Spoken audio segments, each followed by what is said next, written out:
नमस्कार दोस्तों, स्वागत है हमारे YouTube चैनल एग्जामोफोबिया में। जैसा कि आप लोग जानते हैं, आगामी एग्जाम को देखते हुए हम लोगों ने एक सीरीज शुरू की है जिसके अंतर्गत मैथ की क्लासेस, जीएस की क्लासेस और रीजनिंग की क्लासेस कंटिन्यू चल रही हैं। तो जीएस की क्लासेस में हम लोगों ने अभी ज्योग्राफी के बारे में अध्ययन कर रहे थे, तो उसी अध्ययन के दौरान हम लोग लैटिट्यूड, लॉन्गिट्यूड और भारत की लोकेशंस के बारे में देख चुके हैं। और अगला टॉपिक हम लोग देख रहे थे कि भारत की टोपोलॉजी यानी भारत की स्थलाकृतियां। इस स्थलाकृतियों में हमने देखा था कि हिमालय में विभाजन किया गया है, यानी उत्तरीय हिमालयी क्षेत्र बताया गया था। आपको प्लेन यानी मैदान बताए गए थे।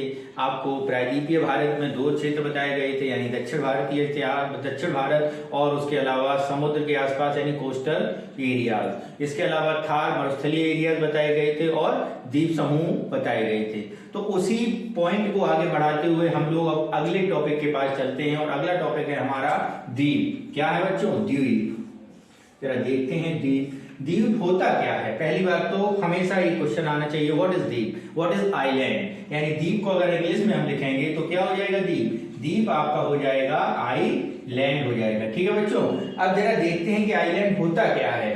देखिए, आपने स्थलाकृतियां देखी होंगी, कई ऐसे क्षेत्र है जहां पर समुद्र है ही नहीं, समंदर है ही नहीं। आपसे कई बार क्वेश्चन पूछा जाता है कि लैंड लॉक्ड कंट्री कौन सी है, कौन सी ऐसे देश हैं जिसके आगे चारों ओर क्या हुआ है, जो चारों ओर से किससे घिरा हुआ है?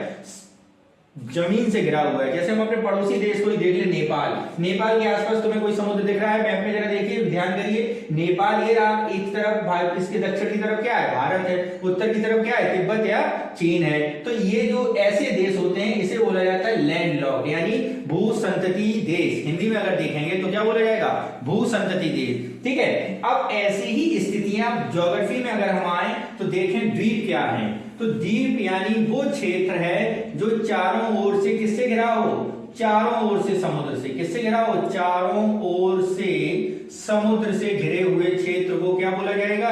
द्वीप बोला जाएगा। चारों ओर से समुद्र से घिरे क्षेत्र, कवर्ड बाई सी या ओशन। ठीक है, क्या बोला जाएगा? उसे द्वीप बोला जाएगा। अब ऐसे ही अगर हम आगे बात करें, प्रायद्वीप एक शब्द आपने सुना होगा। जैसे भारत के बारे में अगर कुछ बोला जाता है तो इंडियन प्रायद्वीप बोला जाता है, भारतीय प्रायद्वीप बोला जाता है या भारतीय पेनिनसुला बोला जाता है। इसे इंग्लिश में क्या बोलते हैं? पेनिनसुला बोलते हैं। क्या बोलते हैं? पेनिनसुला बोलते हैं। यानी अब पेनिनसुला क्या होता है जरा इसे देखते हैं। देखिए, एक तो आपने देखा लैंडलॉक्ड कंट्री, एक आपने देखा आइलैंड। अब पेनिनसुला वो क्षेत्र होता है जो तीन ओर से समुद्र से घिरा हो, तीन ओर से समुद्र से घिरा हो, यानी जिसके तीन डायरेक्शन में समुद्र हो और एक डायरेक्शन में भूभाग हो। ठीक है, जरा इसका उदाहरण के पास अगर हम जाएं तो भारत से बेहतर कोई उदाहरण अभी मिलेगा नहीं आपको। देखिए, भारत यहां से गुजरात से स्टार्ट करते हैं और यहां तक हम लोग ले जाते हैं पश्चिम बंगाल तक। तो देखिए, और गुजरात से ऊपर ये वाला जो रीजन है ये आप देखिए भूभाग है आपका। ये क्या है? इधर पाकिस्तान है, इधर चीन है, इधर अफगानिस्तान है, इधर म्यांमार है, इधर बांग्लादेश है। यानी ये वाला जो क्षेत्र है ये ही समंदर से घिरा हुआ है। अगर डायरेक्शन वाइज अगर हम इसमें देखें तो आप देखिए ईस्ट, वेस्ट, साउथ और नॉर्थ, यानी भारत का जो नॉर्थन रीजन है, नॉर्थन क्षेत्र है, वो जमीन से जुड़ा हुआ है, जबकि वेस्ट, साउथ और ईस्ट ये किससे घिरा हुआ है? समुद्र से घिरा हुआ है। इसलिए तीन ओर से समुद्र से घिरे हुए भाग को क्या बोला जाता है? प्रायद्वीप बोला जाता है, पेनिनसुला बोला जाता है। क्या बोला जाता है? प्रायद्वीप बोला जाता है, पेनिनसुला बोला जाता है। अब यहां पर तो आप समझ गए कि व्हाट इज आइलैंड। आइलैंड क्या हुआ बच्चों? आइलैंड हो गया चारों ओर से समुद्र से घिरा हुआ भाग। ये क्वेश्चन पूछा जाता है कई बार एग्जामों में, ये क्वेश्चन पूछा जाता है ज्योग्राफी में कि व्हाट इज आइलैंड। आइलैंड क्या है? तो आपको ऑप्शन दिए जाएंगे, चारों ओर से भूभाग से घिरा हुआ, पहला ऑप्शन। दूसरा ऑप्शन होगा दो ओर से भूभाग से घिरा हुआ। तीसरा ऑप्शन तीनों ओर से भूभाग से घिरा हुआ। चौथा ऑप्शन चारों ओर से समुद्र से घिरा हुआ। या फिर इसका जस्ट अपोजिट, एक ओर से समुद्र से घिरा हुआ, दोनों ओर से समुद्र से घिरा हुआ, तीनों ओर से समुद्र से घिरा हुआ या चारों ओर से समुद्र से घिरा हुआ। तो आपका कौन सा ऑप्शन होगा द्वीप के लिए? चारों ओर से समुद्र से घिरा हुआ। और पेनिनसुला यानी प्रायद्वीप के लिए अगर हम चले तो तीन ओर से समुद्र से घिरा हुआ। अब हम लोग अपने टॉपिक पे देखते हैं कि कौन कौन से द्वीप समूह भारत के राज्य में या भारत के शासन के अधीन आते हैं। ठीक है बच्चों, जरा इसके बारे में अध्ययन करते हैं हम लोग, द्वीप कौन कौन से हैं। ठीक है बच्चों, तो जरा हम लोग देखते हैं कि भारत में कौन कौन से आइलैंड हैं। तो जरा सबसे पहले टॉपिक डालते हैं हम लोग अपना द्वीप, और द्वीप को देखने के लिए हम लोग चलते हैं अपने मैप के पास। तो आप ये देखते हैं, ये मैंने जो पहली बार सर्किल किया था, इसको जरा देखें। ये जो क्षेत्र है ये आपके किस क्षेत्र के अंतर्गत आते हैं? ये आपके द्वीप समूह के क्षेत्र के अंतर्गत आते हैं। और इधर कौन से द्वीप हैं? इधर जैसे कि आपको पता होगा, इधर अंडमान निकोबार द्वीप है। भारतीय इतिहास में आपने सुना होगा एक जेल काला पानी की सजा भारतीय क्रांतिकारियों को दी जाती थी। तो यहीं पर एक जगह भारत की काला पानी की सजा काटे हुए क्रांतिकारियों को रखा जाता था, और यहीं पर एक जेल है जिसका नाम है सेल्युलर जेल। क्या नाम है बच्चों? Cellular jail. तो वो कहाँ पे है? आपके अंडमान निकोबार आइलैंड पर है। ठीक है, अब यहीं पर मैंने ये इस वाले चित्र को अपने बोर्ड पर, मेरे बोर्ड पे आप देख रहे होंगे, यहाँ पे बना हुआ है, और ये आपको समझाने के लिए बनाया गया है कि कौन सा द्वीप कौन सा है। जैसे आपने सुना होगा ग्रेट निकोबार, लिटिल निकोबार, उत्तरी निकोबार। ठीक है, तो ऐसे कौन कौन से निकोबार हैं, कौन कौन से चैनल्स हैं, इसके बारे में हम लोग अध्ययन करते हैं। तो जैसे अगर हम बात करें सबसे ऊपर जो है, सबसे ऊपर इस क्षेत्र को, यानी जैसे जैसे आपने यहाँ पे पता है कि ये नॉर्थ है, ये साउथ है, तो सबसे ऊपर कौन सा है? नॉर्थ डायरेक्शन है ना। तो सबसे ऊपर वाले को क्या बोला जाएगा? क्या बोला जाएगा बच्चों? नॉर्थ। क्या बोला जाएगा? नॉर्थ। और इस पर अगर इसी का नामकरण करेंगे तो इसको बोला जाएगा नॉर्थ अंडमान, यानी क्या बोला जाएगा? उत्तरी अंडमान। क्या बोला जाएगा? उत्तरी अंडमान। क्या बोल दिया? उत्तरी अंडमान बोल दिया जाएगा बच्चों। ठीक है, अब जब उत्तरी अंडमान बोल दिया गया तो फिर आगे क्या है? जैसे अगर हम मैप में देखें कि यहां पर उत्तरी अंडमान हो गया, ठीक है, और यहां पर एक, ध्यान से देखना, एक क्या है? एक जल संधि है। जल संधि होती है दो भूभागों को अलग करने वाले, जो बीच में जो पानी, जो जल, जो समंदर दो भूभागों को अलग करती है, उसे क्या बोला जाता है? जल संधि बोला जाता है, ऐसा समझो। तो इस जल संधि के साथ एक क्या है? एक द्वीप स्थित है। कौन सा द्वीप स्थित है? जरा इसे देखते हैं। इस जल संधि के बाद जो द्वीप स्थित है, उस द्वीप का नाम है कोको आइलैंड। कौन सा आइलैंड है बच्चों? कोको द्वीप। अब चूंकि कोको द्वीप हमारी टेरिटरी में नहीं आता है, हमारे राज्य क्षेत्र में नहीं आता है, इसलिए मैंने आपको यहाँ पे नहीं बनाया था। लेकिन ये कई बार पूछा जाता है कि उत्तरी अंडमान और जल संधि को जो अलग करती है, उस जल संधि और वो किस द्वीप को अलग करती है, तो वो आपका कौन सा द्वीप है? कोको द्वीप है। अगर इसकी हम बात करें कि किसकी टेरिटरी में आता है, तो ये बच्चों म्यांमार के अंतर्गत आता है। किसके अंतर्गत आता है? म्यांमार यानी बर्मा के अंतर्गत आता है। बर्मा की टेरिटरी इस पर शासित है, यानी बर्मा देश के अंतर्गत म्यांमार के राज्य के अधीन ये वाली टेरिटरी है। ठीक है, अब जरा इधर आ जाते हैं अपने टॉपिक के पास। अपने टॉपिक के पास हम लोग देखते हैं कि इस जल संधि, जैसे ये कोको द्वीप है, और ये जिस जल संधि का नाम है, इस जल संधि को अगर हम देखेंगे तो इसका एक नामकरण दिया है कोको जल संधि। क्या नाम दिया है? कोको जल संधि, कोको स्ट्रेट। क्या नाम दिया है बच्चों? कोको जल संधि, या कोको स्ट्रेट नाम दिया है। Coco water strait. क्या नाम दिया है? Coco water state. Coco water state नाम दिया है बच्चों। ठीक है, और इसके बाद अगर हम देखें, देखिए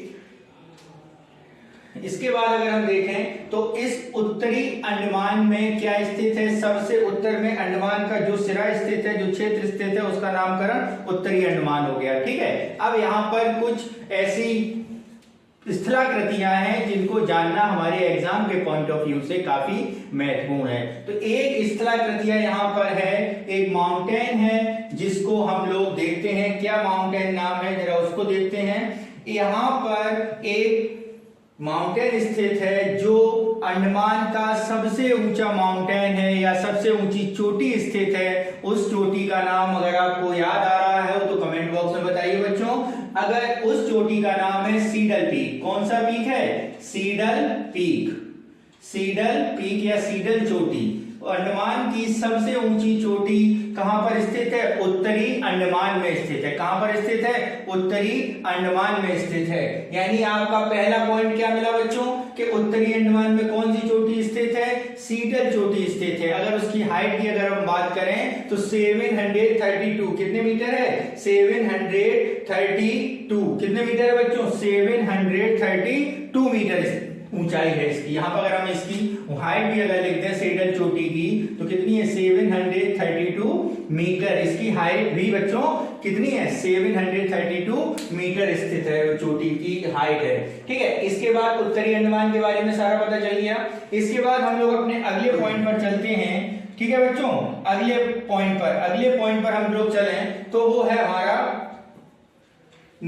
मध्य अंडमान। कौन सा है बच्चों? मध्य अंडमान। ये जो है आपका आइलैंड, जो ये है आपका, ये कौन सा है आपका? ये वाला, ये है आपका मध्य अंडमान। देखिए उत्तरी अंडमान हो गया ये। ठीक है, अब इसके बाद अगला जो आ रहा है, यहाँ पे आप मैप में जरा एक बार ध्यान से देखिए जिसमें थोड़ा छोटा छोटा होगा। ये वाला जो है वो आपका क्या है? मध्य अंडमान रीजन है। तो ये आपको यहाँ पे ज्यादा स्पष्ट समझ में आएगा। मध्य अंडमान रीजन। कौन सा रीजन?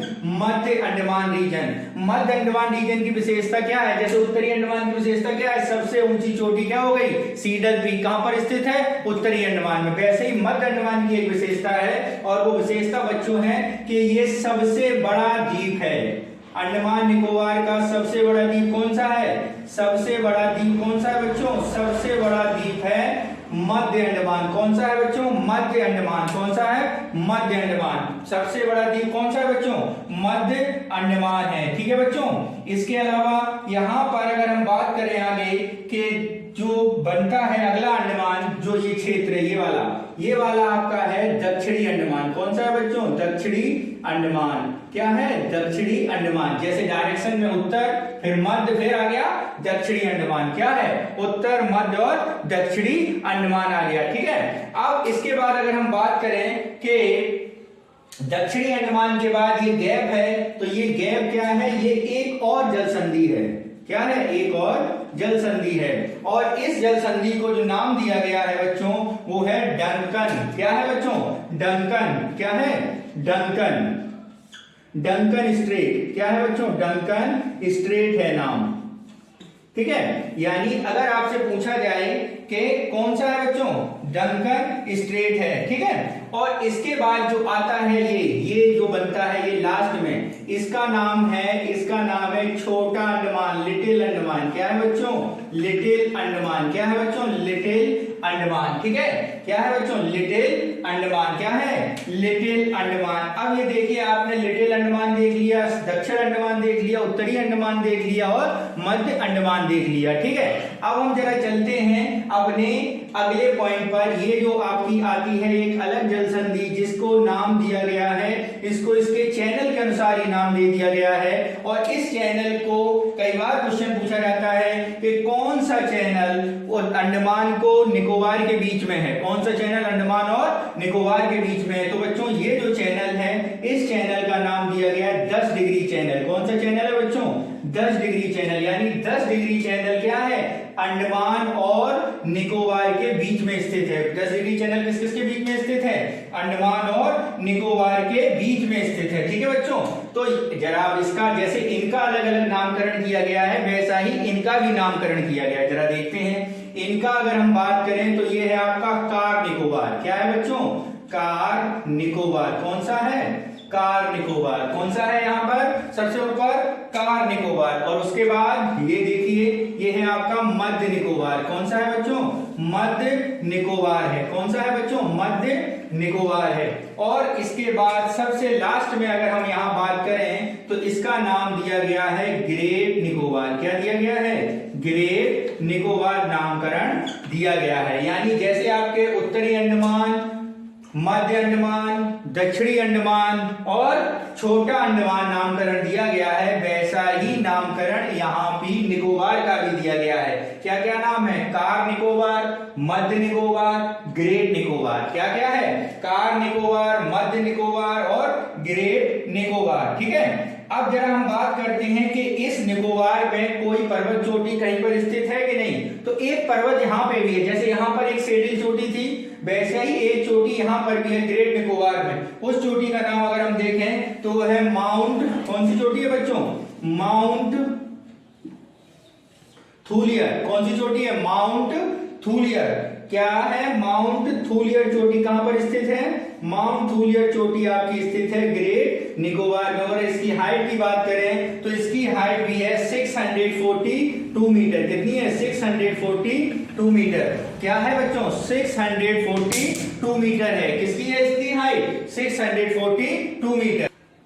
ठीक है बच्चों, तो अभी तक आपको बताया गया निकोबार, ग्रेट निकोबार के बारे में। अब हम लोग जरा इसकी राजधानी के बारे में देखते हैं। जैसा कि आपने देखा कि सबसे बड़ा कौन सा क्षेत्र है? सबसे बड़ा सा मध्य अंडमान है। कौन सा अंडमान है? मध्य अंडमान है। दक्षिणी अंडमान उसके बाद है। तो अगर हम बात करें कि ये क्या नाम है, अंडमान निकोबार की राजधानी क्या है बच्चों? कमेंट बॉक्स में जल्दी बताएं। अंडमान निकोबार की राजधानी कमेंट बॉक्स में बताएं। कमेंट बॉक्स में बहुत अच्छा रिस्पॉन्स आ रहा है। ठीक है, कमेंट बॉक्स में तो राजधानी बताएं जल्दी बच्चों। तो राजधानी ओके, ठीक है। तो देखते हैं राजधानी हम लोग। तो इसकी राजधानी है अंडमान निकोबार की, क्या है राजधानी बच्चों? Port Blair. क्या राजधानी है? पोर्ट ब्लेयर राजधानी। क्या राजधानी है? Port Blair. एक ही एयरपोर्ट है अंडमान निकोबार में और वो भी कहां पर है? पोर्ट ब्लेयर में। तो पोर्ट ब्लेयर जो रीजन है वो किस अंडमान में स्थित है? वो आपका दक्षिणी अंडमान में स्थित है। कहां पर स्थित है? दक्षिणी अंडमान में स्थित है बच्चों। कहां पर स्थित है? दक्षिणी अंडमान में। अब इसके अलावा आपने सुना होगा कि अंडमान निकोबार में एक क्या है? एक आपका ज्वालामुखी भी है। एक यहाँ पे क्या है? एक आपका ज्वालामुखी भी है। क्या है? ज्वालामुखी। तो बैरोन ज्वालामुखी जो है वो आपके अंडमान क्षेत्र में ही आता है। ठीक है बच्चों, किसमें आता है? अंडमान क्षेत्र में ही आता है। इसके बाद अगर हम और देखें, जैसे कि भारत का सबसे दक्षिणतम बिंदु, यानी कौन सा बिंदु? भारत का सबसे दक्षिणतम बिंदु। अपनी हमने जब भारत के लोकेशन के बारे में बताया था तो दक्षिणतम बिंदु आपको बताया था। कहां पर? दक्षिणतम बिंदु बताया था। क्या नाम है बच्चों? जल्दी कमेंट बॉक्स में बताएं दक्षिणतम बिंदु का। दक्षिणतम बिंदु का नाम जल्दी कमेंट बॉक्स में बताएं। दक्षिणतम बिंदु था भारत का इंदिरा पॉइंट। कौन सा पॉइंट था? इंदिरा पॉइंट। कौन सा पॉइंट था बच्चों? इंदिरा पॉइंट था। ठीक है, पिगमिलियन पॉइंट भी इसे बोला जाता है, इंदिरा पॉइंट भी इसे बोला जाता है। ठीक है, और यह जो पॉइंट है वो कहां पर स्थित होगा? तो बच्चों जो भारत के दक्षिणतम सबसे क्षेत्र होगा उसी में तो होगा। तो यानी भारत का सबसे दक्षिणतम पॉइंट कहां पर स्थित है? ग्रेट निकोबार में स्थित है। कहां पर स्थित है? ग्रेट निकोबार में स्थित है। आपका दक्षिणतम पॉइंट कहां पर है? ग्रेट निकोबार में स्थित है। जैसे कि आपको बताया कि दक्षिणतम पॉइंट की अगर हम अक्षांशीय स्थिति के बारे में देखें तो दक्षिणतम पॉइंट जो है वो आपका कितना है? वो दक्षिणतम पॉइंट आपका 6 डिग्री 4 मिनट। कितना है दक्षिणतम पॉइंट? 6 डिग्री 4 मिनट है। ठीक है बच्चों, तो ये आपका ये जो नाम बताया था इसके बारे में बताया था कि 0 डिग्री लाइन की कितनी ऊंचाई पर है? 6 डिग्री 4 मिनट पर। तो ये आपका क्या है? आपका दक्षिणतम बिंदु है भारत का। ठीक है, अगर इसकी अवस्थिति, इसकी लोकेशन, इन आइलैंड की लोकेशन के बारे में बताएं तो बताइए ये कहां पर होगा? बंगाल की खाड़ी में। कहां पर होगा? बंगाल की खाड़ी में। अगर हम इसके लोकेशन की बात करें तो बंगाल की बे ऑफ बंगाल में है। कहां पर है? बे ऑफ बंगाल में है, बंगाल की खाड़ी में इसकी लोकेशन लोकेटेड है। आपका कौन सा? आपका अंडमान निकोबार। तो बच्चों इस तरह हम लोगों ने आज देखा कि अंडमान निकोबार में कौन कौन से रीजन है, मध्य अंडमान में क्या क्या विशेषताएं हैं, उत्तरी अंडमान में क्या क्या विशेषताएं हैं, दक्षिणी अंडमान में क्या क्या विशेषताएं हैं, पोर्ट ब्लेयर कहां पर स्थित है, कोको चैनल कहां पर है, 10 डिग्री चैनल किसे किसे अलग करता है, इंदिरा पॉइंट किस निकोबार में है, ग्रेट या मध्य या छोटे। ठीक है, तो इस अध्ययन के बाद मैं समझता हूं कि आप पे कोई भी डाउट अंडमान निकोबार से रिलेटेड नहीं रहे होंगे। ठीक है, तो अब हम लोग अपने अगले आइलैंड पर चलते हैं जिसका नाम है लक्षद्वीप। देखते हैं लक्षद्वीप के बारे में। चलिए बच्चों, तो अभी हमने देखा लक्षद्वीप अंडमान निकोबार के बारे में, और अब हम लोग अध्ययन करेंगे अपने अगले आइलैंड को लक्षद्वीप आइलैंड के बारे में। ठीक है बच्चों, जरा देखते हैं लक्षद्वीप के बारे में। लक्षद्वीप, ठीक है बच्चों, जरा देखें लक्षद्वीप की लोकेशन के बारे में अगर बात करें, अगर इसकी लोकेशन की बात करें, अवस्थिति के बारे में बात करें तो कहां पर अवस्थित है ये? कहां पर है ये अवस्थिति इसकी अवस्थिति है बच्चों अरब सागर। देखिए ध्यान से, ये रहा क्या आपका लक्षद्वीप आइलैंड। कहां पर है? अरब सागर में। कहां पर है बच्चों? अरब सागर में है। ठीक है। इसके बाद अगर हम बात करते हैं कि लक्षद्वीप कितने द्वीप समूह हैं, अगला पॉइंट क्या होना चाहिए हमारा, लक्षद्वीप में कितने द्वीप समूह हैं। तो लक्षद्वीप में अगर हम द्वीपों की संख्या बताएं, द्वीपों की संख्या बताएं कि कितने हैं, तो यहाँ पर द्वीपों की संख्या बच्चों कितनी है, 36 है। कितने द्वीप हैं, 36 हैं। कितने द्वीप हैं बच्चों, 36 हैं। अब 36 आइलैंड हैं, तो कौन से आइलैंड हैं, कितने आइलैंड हैं, कितनी किस पर पॉपुलेशन, अगर इस पर जाते हैं तो यहाँ पर बच्चों जनसंख्या जो है या जो आबादी पाई जाती है, जहां पर जो बसावट है वो कितने द्वीपों पर है, ओनली 11 द्वीपों पर। कितने द्वीपों पर बसावट है, 11 द्वीपों पर ही आबादी पाई जाती है बच्चों, ठीक है। यानी लक्षद्वीप कहां पर स्थित है, आपका अरब सागर में स्थित है। जरा हम एक बार यहाँ पे मैप में आपको बताने की कोशिश करते हैं, जरा देखना। ऐसा करके एक समूह है आपका, और ये है आपका एक, ठीक है बच्चों, ऐसा समझो। तो यहां पर ये जो आपका समूह है, ये आपका लक्षद्वीप वाला रीजन है। क्या है आपका, लक्षद्वीप वाला रीजन है। सबसे बड़ी बात आती है कि लक्षद्वीप की विशेषता क्या है। लक्षद्वीप की बच्चों विशेषता है कोरल रीफ। किस, क्या विशेषता है, कोरल रीफ। यानी ये बने कैसे हैं, इनकी बनावट कैसी है। इनकी बच्चों जो बनावट है वो बनाई गई है, जिसे हम लोग देखते हैं प्रवाल भित्ति के रूप में जानते हैं। किसके रूप में जानते हैं, प्रवाल भित्ति, यानी कैल्शियम कार्बोनेट, कैल्शियम कार्बोनेट, ठीक है। अब होता क्या है इसमें क्या है कि कैल्शियम कार्बोनेट की जो परतें दर परतें आपस में क्या है, ऐसी दीवारें बना लेती हैं, जैसे ये समंदर के बहुत गहराई से जाती है ये, और ऐसे ही एक साथ करोड़ों, ये ऐसे नहीं, करोड़ों अरबों खरबों संख्या में रहती हैं, और यही एक से ऊपर एक, एक के ऊपर एक, ऊपर तक आती हमको बाद में एक भूभाग के रूप में नजर आने लगती हैं। किसके रूप में नजर आने लगती है बच्चों, भूभाग के रूप में। यानी ये जो लक्षद्वीप वाला पोर्शन है वो कैसा है आपका, प्रवाल भित्ति द्वारा निर्मित, क्या है, प्रवाल भित्ति द्वारा निर्मित एक आइलैंड है। किसके द्वारा निर्मित है, प्रवाल भित्ति के द्वारा निर्मित एक आइलैंड है बच्चों, समझ में आया। यानी सबसे बड़ी विशेषता लक्षद्वीप की क्या है, ध्यान रखना, ये प्रवाल भित्तियों द्वारा निर्मित है। प्रवाल भित्तियां क्या है, कैल्शियम कार्बोनेट, यानी ये परत इन्हें मूंगा चट्टाने, इन्हें क्या बोला जाता है, मूंगा चट्टाने भी बोला जाता है। इसको आप मूंगा चट्टाने भी बच्चों बोल सकते हैं। क्या बोल सकते हैं, मूंगा चट्टाने भी बच्चों इसको बोला जाता है, ठीक है। तो ये तो हुई लोकेशन के हिसाब से और लक्षद्वीप की विशेषता। अब हम देखते हैं कि लक्षद्वीप में और कौन कौन से चैनल लक्षद्वीप को दूसरे क्षेत्रों से अलग करते हैं, जरा इसको देखते हैं हम लोग, जरा,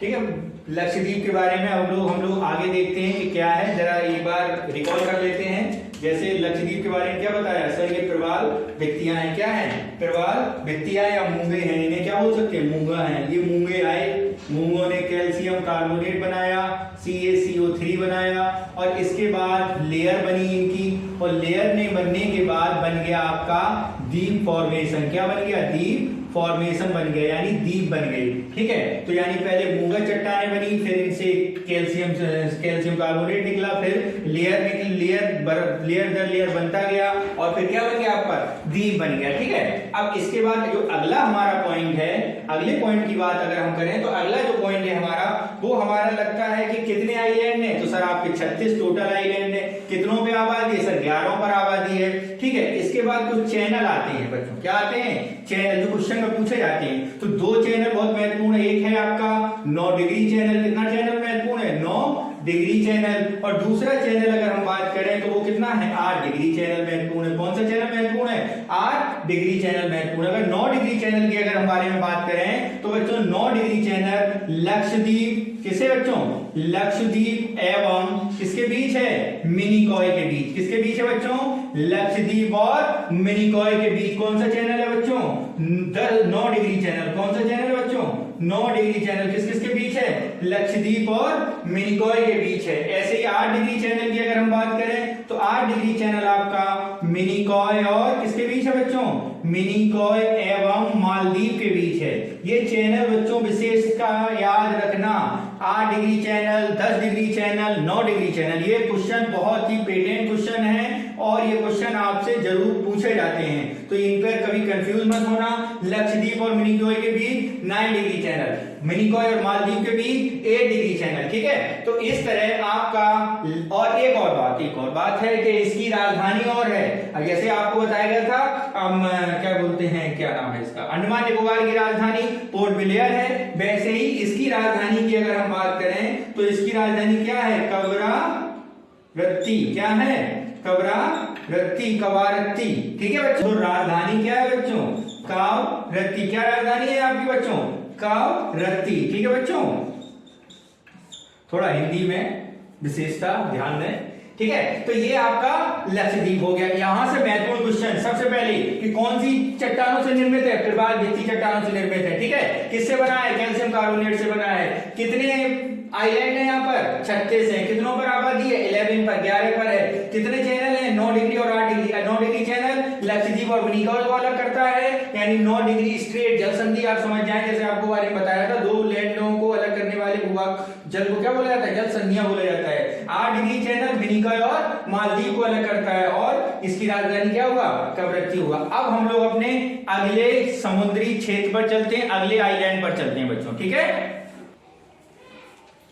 तो अब हम लोग चलते हैं अपने नेक्स्ट आइलैंड के पास, जिसका है गुजरात और महाराष्ट्र के बॉर्डर पर स्थित है, जिसको आप दादरा नगर हवेली के नाम से जानते हैं। इसके अलावा भी यहाँ पर एक क्षेत्र है जो विशेषकर काफी हाईलाइटेड रहता है, और हमारे की आर्थिक राजधानी भी है, जिसको हम लोग कहते हैं मुंबई। क्या कहते हैं बच्चों, मुंबई। अगर हम यहाँ मुंबई के बारे में बात करें बच्चों, तो मुंबई जो है वो 7 आइलैंडों से निर्मित भूभागी है। क्या है, 7 आइलैंडों से निर्मित भूभाग है। तो जरा देखते हैं मुंबई क्या है, 7 द्वीपों का क्षेत्र है, 7 द्वीपों, 7 द्वीपों का, किसका है, 7 द्वीपों द्वारा निर्मित है। किसके द्वारा, 7 द्वीपों द्वारा निर्मित। जरा देखते हैं भाई क्या है ये 7 द्वीप। पहला पॉइंट जरा देखते हैं, पहला कौन सा है, 7 द्वीप। सबसे पहले आ जाएगा आपका सॉल्सेट। क्या आ जाएगा, सॉल्सिट द्वीप। क्या आ जाएगा बच्चों, सॉल्सिट द्वीप। दूसरे पे अगर हम आए, दूसरे के बारे में अगर हम बात करें तो वो है क्या, माहिम। क्या है बच्चों, माहिम। क्या है, माहिम रीजन है। तीसरे की अगर हम बात करें तो तीसरा बच्चों है वर्ली। क्या है, वर्ली। चौथे की अगर हम बात करें तो क्या है, परेल। क्या है बच्चों, परेल, ठीक है। क्या है, परेल। पांचवे की अगर हम बात करें तो वो है आपका मझगांव। क्या है बच्चों, मझगांव। क्या है, मझगांव। पांचवें की अगर हम बात करें हो गया। छठवें की अगर हम बात करें तो 1 2 3 4 5 6, हाँ, छठवें की अगर बात करें तो है वो आपका बंबई, और सातवें की अगर हम बात करें तो है आपका वो कोलाबा। क्या है बच्चों, कोलाबा रीजन। यानी समंदर में स्थित 7 द्वीपों के एक समूह को क्या नाम दिया गया है, मुंबई। जैसा कि आप लोग जानते हैं मुंबई हमारी आर्थिक राजधानी है, और वो 7 इन क्षेत्रों से मिलकर बनी है, ठीक है बच्चों। तो इस तरह आप हमने देखा मुंबई के बारे में। अब हम लोग अध्ययन करेंगे अपने अगले समुद्री रीजन के बारे में, ठीक है। ठीक है बच्चों, जरा हम गुजरात के पास चलते हैं। गुजरात वाले इस वाले रीजन में, ये जो रीजन है आपका, ये है खंबात की खाड़ी। कहां पर है ये, खंबात की खाड़ी वाला रीजन, खंबात की खाड़ी। यहाँ पर जो क्षेत्र हैं, जैसे आप जानते हैं, यहाँ पर जो क्षेत्र हैं, 2 रीजन आते हैं यहाँ पर। एक रीजन है आपका आलिया खेत और है खादिया खेत। क्या है, आलिया खेत, और दूसरा है आपका खादिया खेत, ठीक है बच्चों।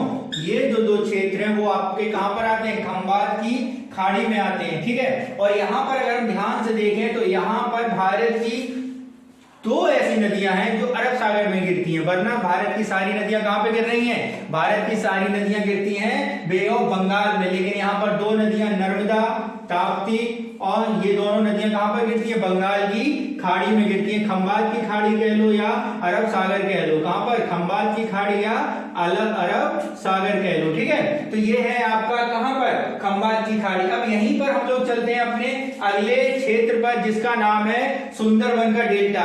क्या है, सुंदरबन का डेल्टा। अगर हम इसके बारे में बात करें, सुंदरबन के डेल्टे के बारे में, तो सुंदरबन का डेल्टा किसके कारण है, सुंदरबन का डेल्टा विश्व का सबसे बड़ा डेल्टे के रूप में जाना जाता है। नदियां जब समंदर में गिरती हैं तो गिरने से पहले जो क्षेत्र बनाती हैं, जो भू आकृति बनाती हैं, उसे क्या बोला जाता है बच्चों, डेल्टा बोला जाता है। क्या बोला जाता है, डेल्टा बोला जाता है। विश्व का सबसे बड़ा डेल्टा कौन सा है बच्चों, सुंदरबन का डेल्टा।